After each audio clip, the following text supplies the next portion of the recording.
Las amantes medievales y Tudor ocuparon un papel fascinante y controvertido en la historia, moldeando la política, la cultura y la vida cortesana de su época.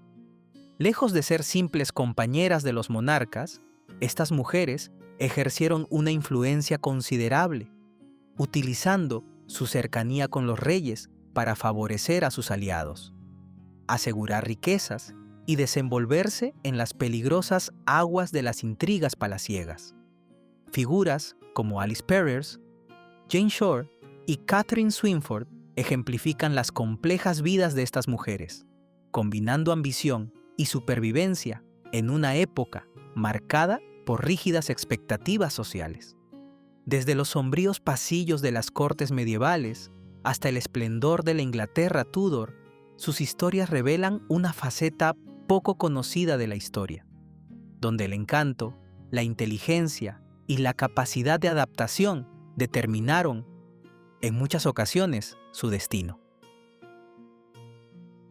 Hoy vamos a hablar de un tipo de mujer muy particular en la historia, las amantes. Muchas personas tienen opiniones muy marcadas sobre ellas, especialmente cuando se trata de amantes de reyes o de nobles. Sin embargo, lo cierto es que formaban parte de la vida cotidiana de la corte. Lo fueron entonces, y probablemente las amantes sigan existiendo hoy en día. Ocupan un lugar complejo y polémico en la historia, y eso es precisamente lo que exploraremos. Conoceremos a algunas de las amantes más célebres de la Inglaterra medieval y Tudor, y analizaremos cuál era realmente el papel de una amante real. Lejos de ser simples notas al pie en la vida de los reyes, las amantes podían ejercer una influencia notable sobre la política, las intrigas palaciegas e incluso la cultura. Aunque no eran reconocidas oficialmente, su relación con hombres poderosos les otorgaba acceso a riquezas y a una voz capaz de influir en decisiones que moldeaban el destino de reinos enteros. En este episodio exploraremos las vidas de amantes reales de la Inglaterra medieval y Tudor, mujeres como Alice Perrers y Jane Shore, que lograron sobrevivir al peligroso mundo de la política cortesana, así como figuras posteriores como Anne Bassett y María Bolena, nos permitirán descubrir un universo oculto de ambición, supervivencia y escándalo.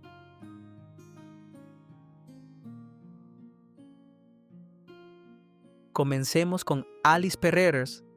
Alice, conocida posteriormente como Alice de Salisbury o Alice de Windsor, nació alrededor de 1348. Su lugar de nacimiento y sus orígenes familiares siguen siendo inciertos, aunque algunas evidencias apuntan a que pertenecía a la familia Perrers de Hertfordshire. Otras versiones, probablemente influenciadas por el desprecio de sus contemporáneos, afirmaban que era hija de un humilde techador procedente de la localidad de Henny. Hacia los 12 años, contrajo matrimonio con Janine Perrers, un joyero londinense que falleció pocos años después, dejándola viuda cuando aún era un adolescente.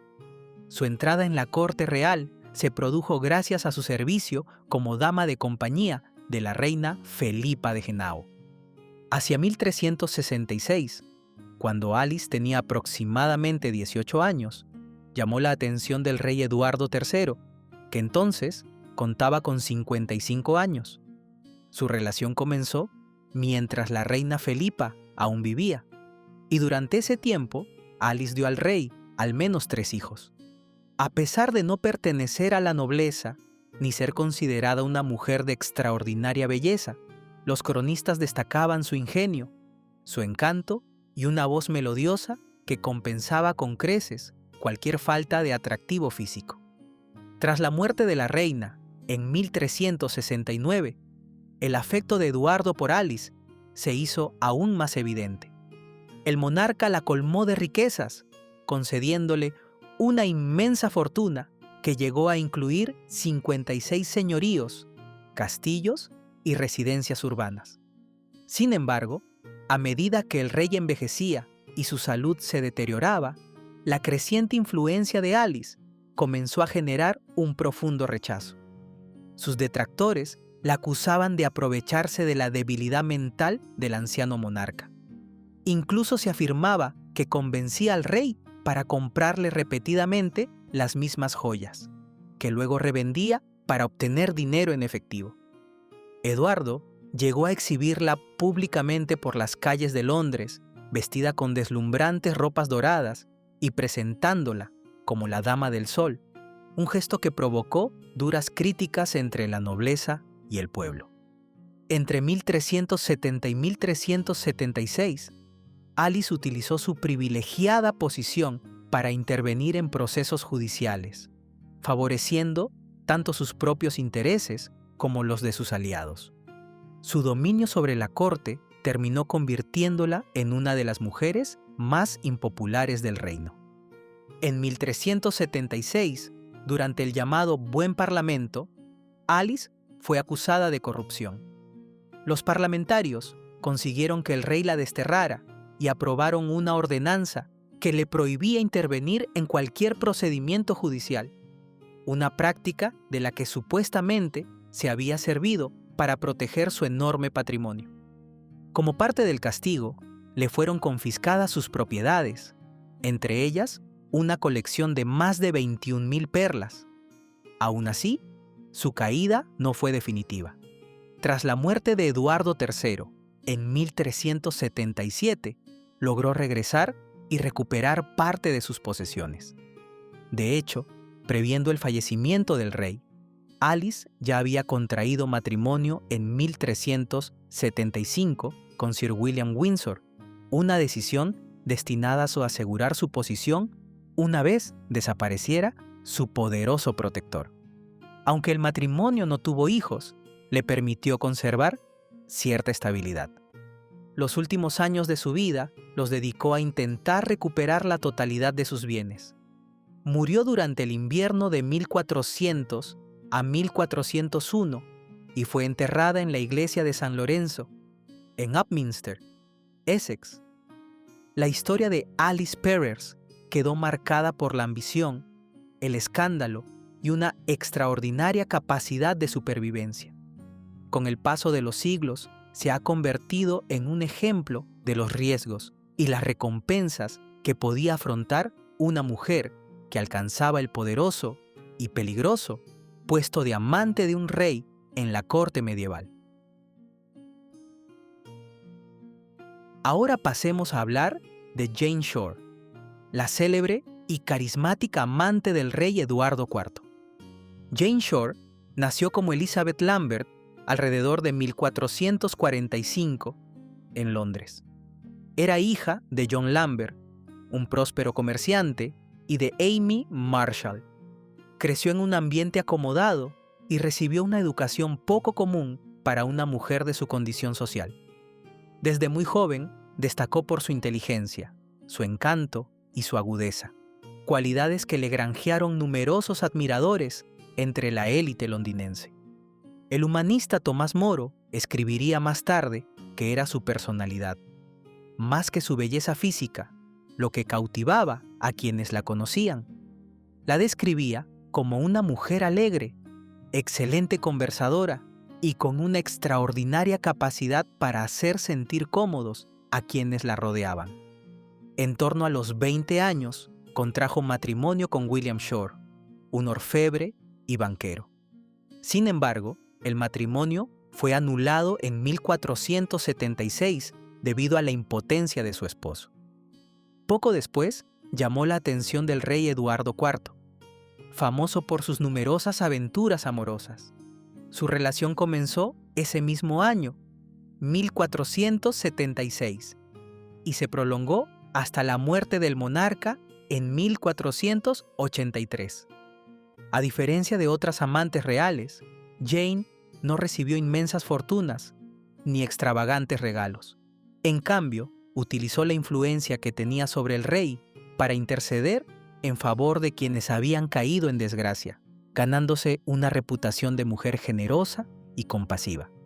Según diversas fuentes, gracias a su intervención, Eton College evitó perder parte de sus privilegios, motivo por el que todavía hoy existe allí una Jane Shore Society que recuerda su legado. Tras la muerte de Eduardo IV, Jane quedó atrapada en las violentas luchas de poder que sacudieron Inglaterra. Mantuvo relaciones con Thomas Grey, hijastro del difunto rey, y con William Hastings, uno de los más fieles partidarios de Eduardo. Cuando Ricardo III tomó el poder, Jane fue acusada de conspirar contra él. Fue arrestada y sometida a una humillante penitencia pública. Tuvo que recorrer las calles de Londres, vestida únicamente con una fina camisola, llevando una vela encendida entre las manos, como símbolo de arrepentimiento. Después de aquella exhibición, fue encarcelada en la prisión de Ludgate, donde llamó la atención de Thomas Lynham, procurador general del reino. A pesar de la oposición del propio Ricardo III, Lynham terminó casándose con Jane. Gracias a este matrimonio, pudo rehacer parcialmente su vida, aunque lejos del esplendor que había conocido en la corte. Vivió discretamente hasta aproximadamente 1527, sobreviviendo a todos los protagonistas de los turbulentos acontecimientos que marcaron su juventud. La brillante mujer que una vez había fascinado al rey terminó sus días convertida en una figura casi olvidada, tras una existencia marcada tanto por el privilegio como por la adversidad. Ahora hablaremos de una historia de amor que sorprendentemente tuvo un final feliz. La de Catherine Swynford, la llamada Duquesa del Escándalo, una mujer que acabaría cambiando para siempre la línea sucesoria de la monarquía inglesa. Catherine de Roet nació alrededor de 1349, probablemente en Henao, actual Bélgica. Creció en una familia estrechamente vinculada a la corte inglesa. Su padre, Pain de Roet, era un caballero heraldo que acompañó a la reina Felipa de Henao cuando ésta viajó a Inglaterra para casarse con Eduardo III. Es decir, mientras Alice Perrers comenzaba su ascenso en la corte, Catherine también crecía bajo la protección de la misma reina. Curiosamente, ambas compartirían, aunque de formas muy distintas, un lugar destacado en la historia de la corte inglesa. Catherine y sus hermanos, entre ellos Filipa de Roet, futura esposa del poeta Geoffrey Chaucer, fueron educados bajo el patrocinio de la reina. Gracias a ello, recibió una formación poco habitual para una mujer de la época y estableció importantes contactos que marcarían su futuro. Hacia 1361, contrajo matrimonio con Sir Hugh Swynford, un caballero al servicio de Juan de Gante, duque de Lancaster. La pareja vivió modestamente en la mansión de Kettlethorpe, en Lincolnshire, donde tuvieron varios hijos. Sin embargo, todo cambió cuando Hugh murió en 1371. Convertida en viuda y con hijos que mantener, Catherine ingresó en la casa de Constanza de Castilla, segunda esposa de Juan de Gante, como institutriz de las hijas del duque. Fue entonces cuando surgió una estrecha relación entre Catherine y Juan de Gante, una relación amorosa que escandalizó a toda Inglaterra. Entre 1373 y 1381 tuvieron 4 hijos, conocidos como los Beaufort, llamados así por una de las propiedades francesas del duque. Aunque nacieron fuera del matrimonio, fueron legitimados por el Papa en 1396, después de que Catherine y Juan de Gante contrajeran matrimonio tras la muerte de Constanza de Castilla.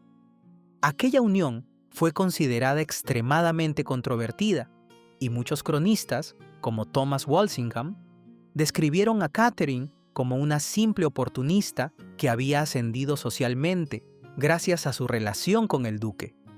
Sin embargo, la larga duración de su romance parece indicar que entre ambos existió un afecto genuino y una profunda lealtad mutua. La importancia histórica de Catherine Swynford fue inmensa. Su bisnieto fue Enrique VII, fundador de la dinastía Tudor, quien reclamó el trono a través de su madre, Margaret Beaufort. De hecho, todos los monarcas ingleses y británicos, desde los Tudor hasta la actualidad, descienden de Catherine Swynford. Tras la muerte de Juan de Gante en 1399, Catherine se retiró a Lincoln, donde llevó una vida tranquila hasta su fallecimiento en 1403.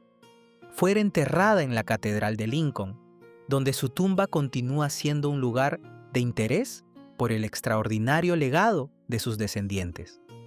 La historia de Catherine Swynford perdura como la de la matriarca de una estirpe que transformó el destino de Inglaterra y como un ejemplo del poder que pudo tener el amor incluso en medio del escándalo. Ahora pasemos a las primeras amantes, o presuntas amantes, de la dinastía Tudor, comenzando por Anne Stafford, también conocida como Lady Hastings. Anne nació alrededor de 1483 en el seno de la poderosa familia Stafford. Era hija del duque de Buckingham y de Catherine Woodville, hermana de Elizabeth Woodville, la reina consorte de Eduardo IV. Esto la convertía en sobrina del rey y en descendiente de la ilustre casa de Plantagenet, una condición que le otorgaba un enorme prestigio, pero también la exponía a los peligros de la política cortesana.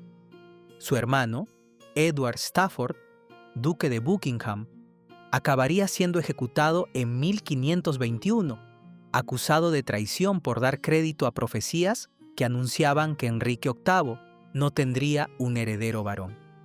La fama de Anne Stafford está ligada a un supuesto romance con Enrique. Aunque nunca ha podido demostrarse con certeza, el rumor fue lo bastante fuerte como para provocar un auténtico escándalo en la corte. Los hechos habrían ocurrido hacia 1510, mientras Catalina de Aragón estaba embarazada de su primer hijo. Anne y su hermana, Elizabeth Stafford, servían como damas de compañía de la reina.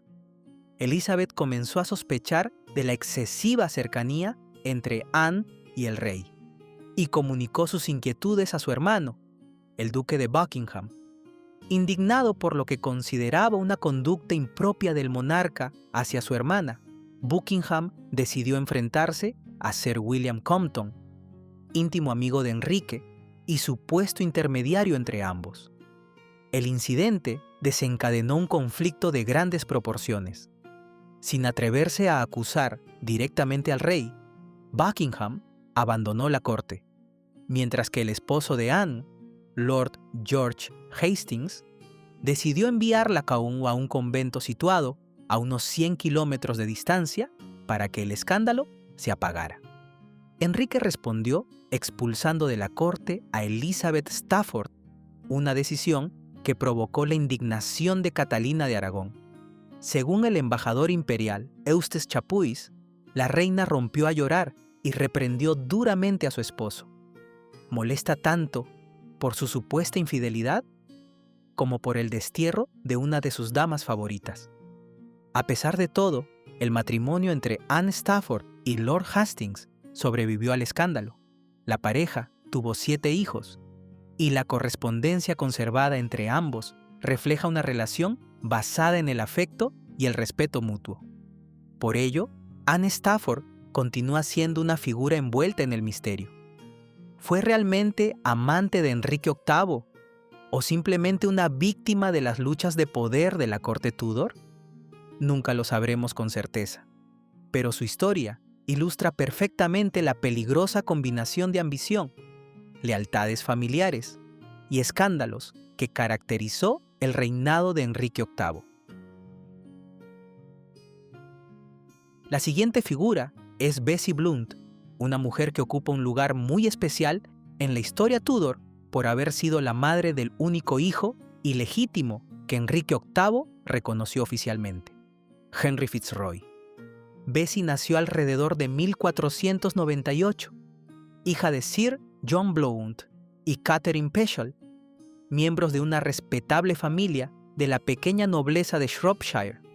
Aunque su familia no era especialmente poderosa, gozaba de una buena posición social.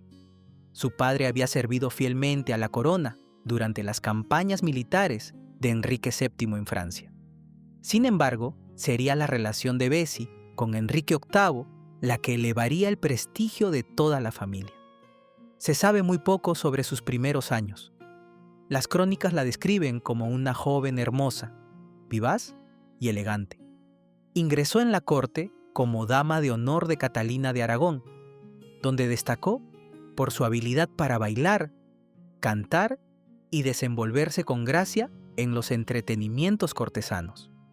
Hacia 1514 o 1515 captó la atención de Enrique VIII y se convirtió en su amante, una relación que duró varios años, más tiempo que la mayoría de las aventuras extramatrimoniales del monarca.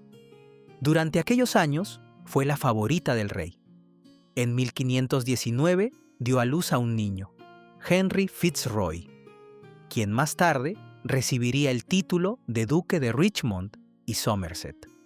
Fitzroy fue el único hijo ilegítimo que Enrique reconoció oficialmente.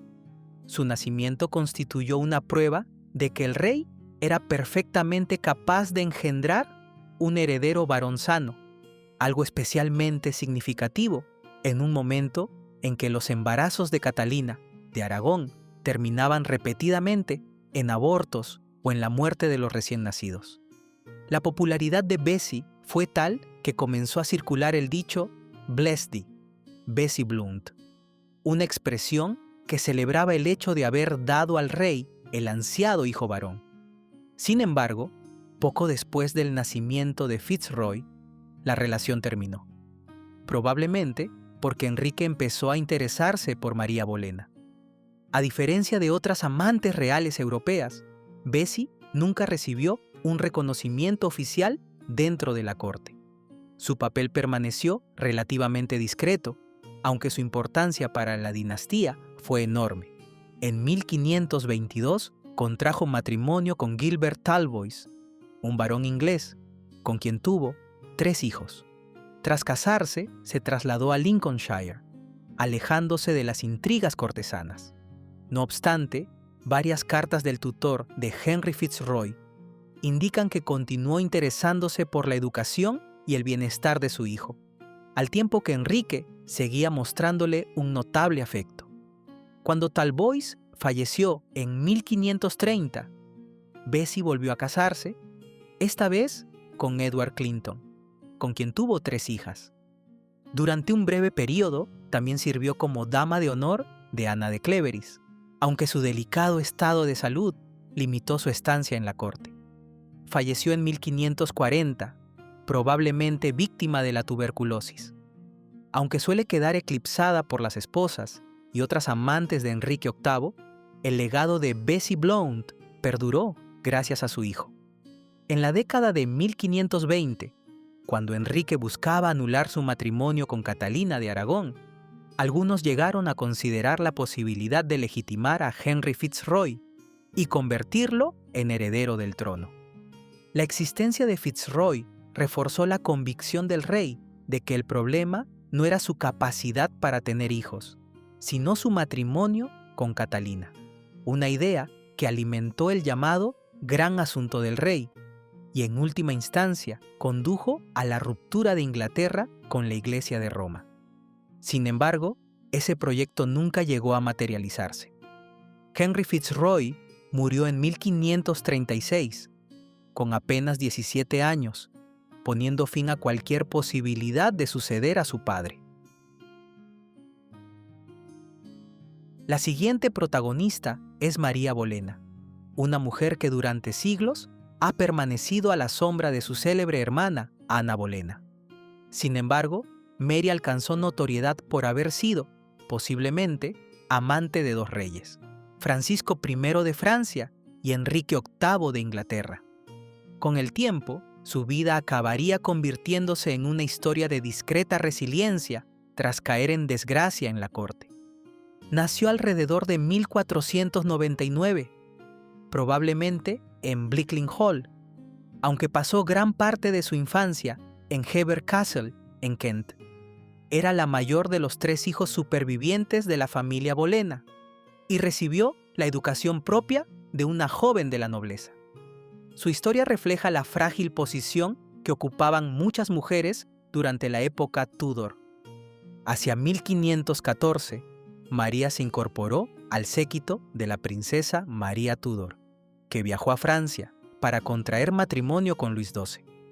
Fue durante su estancia en la corte francesa cuando comenzaron a circular rumores sobre su conducta amorosa. Según esas habladurías, habría mantenido una relación con Francisco I, sucesor de Luis XII.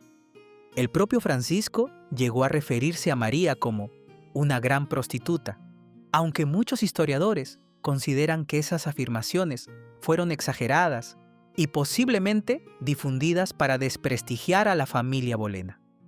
María regresó a Inglaterra en 1519 y poco después contrajo matrimonio con Sir William Carey, un destacado cortesano.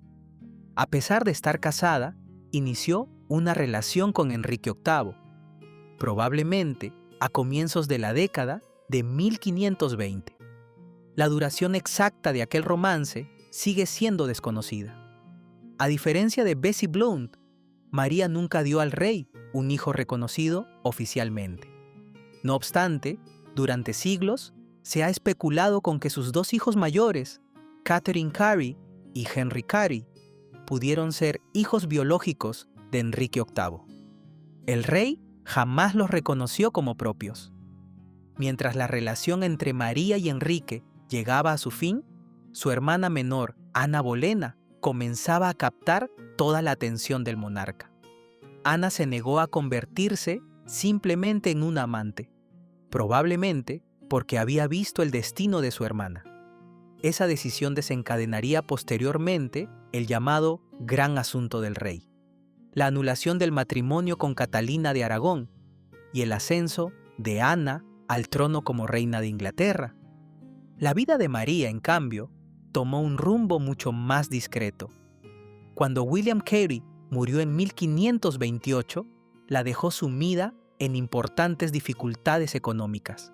Para entonces, Ana Bolena era ya una de las figuras más poderosas de la corte y procuró ayudar a su hermana. Consiguió que el hijo de María, Henry Carey, obtuviera una plaza en un prestigioso monasterio y además le aseguró una modesta pensión. Sin embargo, todo indica que las 2 hermanas nunca mantuvieron una relación especialmente cercana. Conforme aumentaba el poder de Ana, la presencia de María en la corte iba desapareciendo. En 1534, ella volvió a desafiar las expectativas sociales al casarse en secreto con William Stafford, un soldado de modesta posición económica. El matrimonio fue considerado una grave imprudencia y provocó la indignación tanto de su hermana Ana como del propio rey. Como consecuencia, María y su nuevo esposo fueron expulsados de la corte y prácticamente repudiados por la familia Bolena. Atravesando serias dificultades económicas, ella escribió incluso a Thomas Cromwell, defendiendo apasionadamente su decisión y afirmando que había elegido el amor por encima de la ambición. Aunque Ana le envió posteriormente un regalo como gesto de reconciliación, nunca permitió que regresara a la corte. María pasó el resto de su vida junto a William Stafford en Essex, alejada del escenario político. No existen pruebas de que visitara a Ana ni a su hermano George Bolena durante su encarcelamiento en la Torre de Londres, ni tampoco de que estuviera presente en la ejecución de Ana en 1536. María murió en 1543, probablemente en Rochford Hall, y aún hoy se desconoce el lugar exacto donde fue enterrada. Se le atribuyen 4 hijos conocidos: Catherine y Henry Carey, fruto de su primer matrimonio, y posiblemente Edward y Anne Stafford, nacidos de su unión con William Stafford. Paradójicamente, fueron sus hijos quienes devolvieron el prestigio a la familia durante el reinado de Isabel I. Henry Carey fue ennoblecido como barón Johnstone y se convirtió en uno de los colaboradores más cercanos de la reina. mientras que Catherine Carey sirvió como una de sus damas de compañía. Así, aunque María Bolena nunca alcanzó la gloria política de su hermana Ana, su descendencia terminaría desempeñando un importante papel en la corte isabelina. Entramos ahora en el periodo final del reinado de Enrique VIII con una figura rodeada de rumores: Anne Bassett. Anne era hijastra de Arthur Plantagenet, vizconde de Lisle e hijo ilegítimo de Eduardo IV, lo que la vinculaba estrechamente con la familia real Tudor. Sirvió como dama de honor tanto de Jane Seymour como de Catalina Howard, y los cronistas la describían como una mujer hermosa, culta y ambiciosa, cualidades que la convertían en el tipo de dama que fácilmente podía atraer la atención del rey. Durante siglos ha circulado el rumor de que Anne Bassett fue una de las últimas amantes de Enrique VIII. Sin embargo, no existe ninguna prueba concluyente que confirme esa relación. Muchos historiadores consideran que estos rumores pudieron surgir simplemente de los chismes de la corte o incluso de maniobras políticas, ya que la familia Bassett tenía mucho que ganar si se creía que Anne gozaba del favor del rey.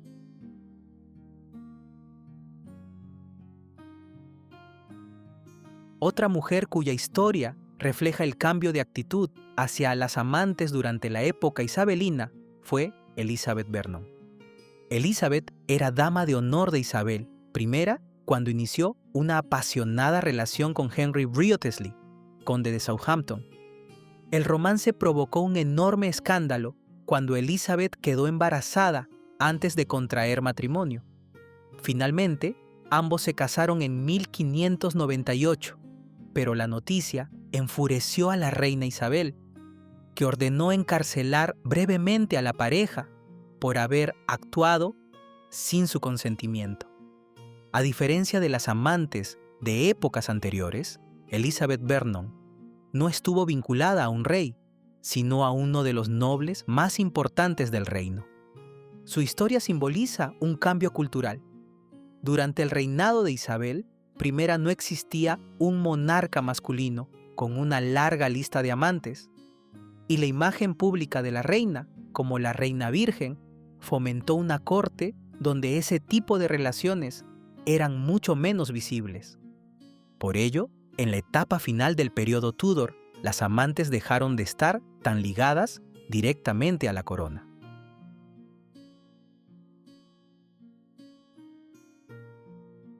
Otra figura destacada fue Lady Penélope de Verú, hermana del conde de Essex.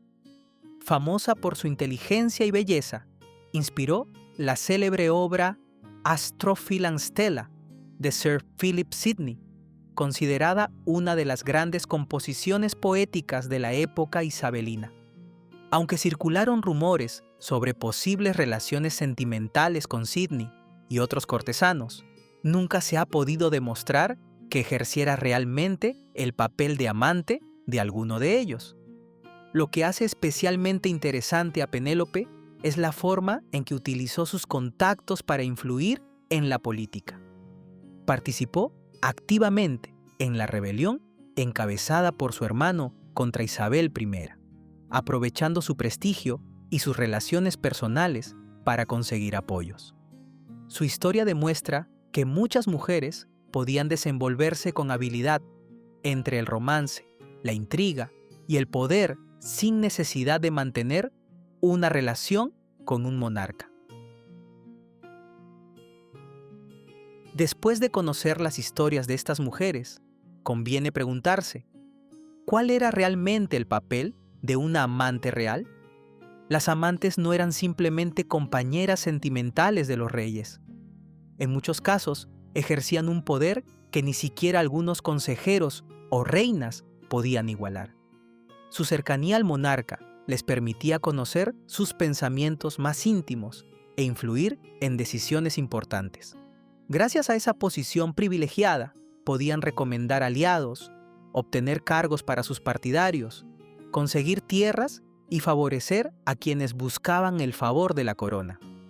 Un buen ejemplo es Alice Perrers, que utilizó su influencia para obtener valiosas propiedades y asegurar importantes cargos para sus seguidores. Jane Shore, por su parte, prefirió emplear su cercanía con Eduardo IV para mediar en conflictos y ayudar a quienes habían caído en desgracia. Sin embargo, ese poder tenía un precio muy alto. La posición de un amante dependía exclusivamente del afecto del rey. En cuanto ese favor desaparecía, también desaparecían sus privilegios. Muchas eran desprestigiadas, despojadas de sus riquezas o expulsadas de la corte, tal como ocurrió con Alice Perrers y Jane Shore. La sociedad contemplaba a estas mujeres con una mezcla de fascinación, admiración y desprecio. Durante la Edad Media, algunas amantes reales, como Catherine Swynford, lograron recuperar su reputación cuando sus relaciones terminaron en matrimonios legítimos. En cambio, durante la época Tudor, el juicio moral fue mucho más severo, reflejando una sociedad cada vez más preocupada por las apariencias y la conducta pública. Los escándalos amorosos podían incluso provocar auténticas crisis políticas. El supuesto romance entre Anne Stafford y Enrique VIII deterioró las relaciones entre el rey y una de las familias nobles más poderosas del reino. Del mismo modo, el embarazo de Elizabeth Vernon antes del matrimonio y su boda secreta con el conde de Southampton desataron la ira de Isabel I, que veía en estos comportamientos una amenaza para la reputación de su corte. El público tampoco permanecía indiferente. Baladas, poemas y obras teatrales transformaron a muchas de estas mujeres en personajes legendarios, convirtiéndolas unas veces en heroínas trágicas y otras en ejemplos de advertencia moral. Estas historias reflejan las inquietudes de la sociedad respecto al poder, la sexualidad y la ambición femenina. Por cada amante que logró prosperar, muchas otras fueron olvidadas o sacrificadas cuando dejaron de ser útiles. Paradójicamente, las mismas cualidades que les habían abierto las puertas de la corte, su belleza, inteligencia o encanto, podían convertirse después en la causa de su caída. El legado de las amantes medievales y Tudor es por ello extraordinariamente complejo. En su época fueron condenadas como símbolos de corrupción moral, pero vistas desde la perspectiva actual, muchas de ellas aparecen como mujeres que supieron sobrevivir utilizando las escasas herramientas que la sociedad les permitía, su inteligencia, su carisma y sus relaciones personales. La literatura y el arte han seguido reinterpretando sus vidas durante siglos. Jane Shore pasó a formar parte del folclore inglés a través de baladas populares, mientras que el romance entre Catherine Swynford y Juan de Gante ha inspirado novelas y numerosas obras de ficción histórica. Las historias de estas mujeres revelan una dimensión poco conocida de la historia medieval y Tudor, un mundo en el que mujeres sin títulos oficiales pudieron influir en la política, orientar decisiones reales y convertirse en protagonistas silenciosas de algunos de los acontecimientos más importantes de su tiempo. Sus vidas también ponen de manifiesto las enormes dificultades que enfrentaban las mujeres en una sociedad que les ofrecía muy pocas vías legítimas para alcanzar el poder. No fueron simplemente las compañeras de los reyes, sino supervivientes de un sistema cortesano capaz de elevarlas a la cima o destruirlas por completo. Cada una afrontó desafíos distintos: soportar el juicio público, esquivar las intrigas políticas o intentar asegurar un futuro cuando el favor real llegaba inevitablemente a su fin. Y hasta aquí la historia de las amantes más famosas de la Inglaterra medieval y Tudor. Detrás de cada una de ellas encontramos ambición, poder, amor, escándalo y en muchos casos un precio muy alto por acercarse al trono. Si te ha gustado este recorrido por la historia de estas mujeres extraordinarias, no olvides dejar tu me gusta suscribirte al canal y activar la campana para no perderte los próximos videos sobre la historia de la Inglaterra medieval y Tudor. Soy Todo Tudor y nos vemos en el próximo capítulo. Hasta la próxima.